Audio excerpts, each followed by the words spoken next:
Des conditions peu optimales pour ce premier jour de la Shiseido Tahiti Pro. Malgré tout, nos athlètes polynésiens ont réussi à se positionner, à l'image de Wahine Fierro qui se retrouve en quart de finale.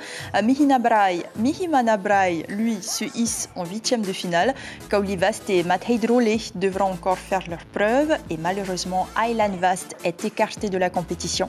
Nous allons au PK0 rejoindre Heyar Itahiata et Teivaribé. Heyar Yarana, quelles sont les conditions annoncées pour demain? Yorana Ayata, Yorana tout le monde. Comme vous l'avez dit Ayata, les conditions n'étaient pas optimales aujourd'hui pour la première journée de compétition. Il y avait des vagues d'1,50 m à 2 mètres, mais elles n'étaient pas suffisantes pour que les surfeurs s'expriment comme ils l'auraient souhaité. Demain, ce sont les mêmes conditions qui sont attendues pour cette deuxième journée de compétition. Chers téléspectateurs, pour le résumé complet de cette première journée de compétition, restez avec nous. Juste après ce journal, nous vous avons préparé une édition spéciale résumée de cette première journée. Nous avons suivi nos surfeurs locaux. Ils étaient 5 à concourir aujourd'hui dans cette compétition. Pour la plupart, c'était la première fois. Leur émotion, leur réaction dans cette page spéciale juste après ce journal. Mais ce soir, nous allons nous intéresser aux forains et aux restaurateurs qui font aussi partie de l'histoire du surf ici à Teahupo'o. Chaque année, ils sont là, ils s'installent et ils participent aussi à leur manière à cet événement. Mais vous allez l'entendre ce soir, ils sont ouverts depuis la semaine dernière. Ils sont contents, mais ils sont aussi inquiets car ils ont observé que depuis la semaine dernière, il y a de moins en moins de personnes qui fréquentent les bords de plage ici à Teahupo'o. C'est notre sujet ce soir pour ce journal avec Teivaribi. C'est l'une des 3 structures de la commune chargée de restaurer les compétiteurs ainsi que les officiels.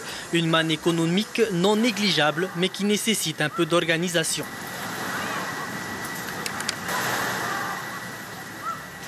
En fait, on doit être prêt pour 11 heures. 11 heures, ils viennent récupérer. C'est quand même une 50aine de plats. Donc, on ferme et après, on réouvre dans les environs de midi. Juste le temps de faire les préparations et après, on ouvre. L'avant-dernier tour du CT est aussi une source de revenus non négligeable pour les artisans. Problème cette année, la fréquentation. C'est une opportunité pour la population justement de se faire un peu de sous-sous, comme on dit. Hein? Mais nous, on a cette vue et ce paysage tous les jours, donc on s'en plaint pas. Hein. Alors oui, ça nous aide beaucoup et puis ça nous permet aussi de sortir un peu du quotidien, d'être sur le PK0, quoi. Et cette année, c'est un peu plus difficile, on va dire, parce que les autres années, on était carrément à la pointe. Hein. Et là, comme il y a des travaux, donc on a, par rapport aux ventes, si vous voulez, c'est un peu plus difficile que l'année dernière. Et cela se ressent au PK0. La plage n'a jamais semblé aussi vide, un constat qui semble général. Mais je trouve que cette année, il y a moins de monde que les années précédentes. Pour l'inauguration, tout ça, il y avait du monde et hier, il n'y avait pas beaucoup.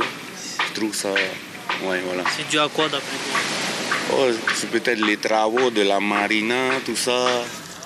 Et malgré les activités supplémentaires mises en place, une partie de la fin de la route est aussi en travaux depuis plusieurs mois et la difficulté de rejoindre la zone après la rivière de Faworo-Tiirahi peut aussi être dissuasive.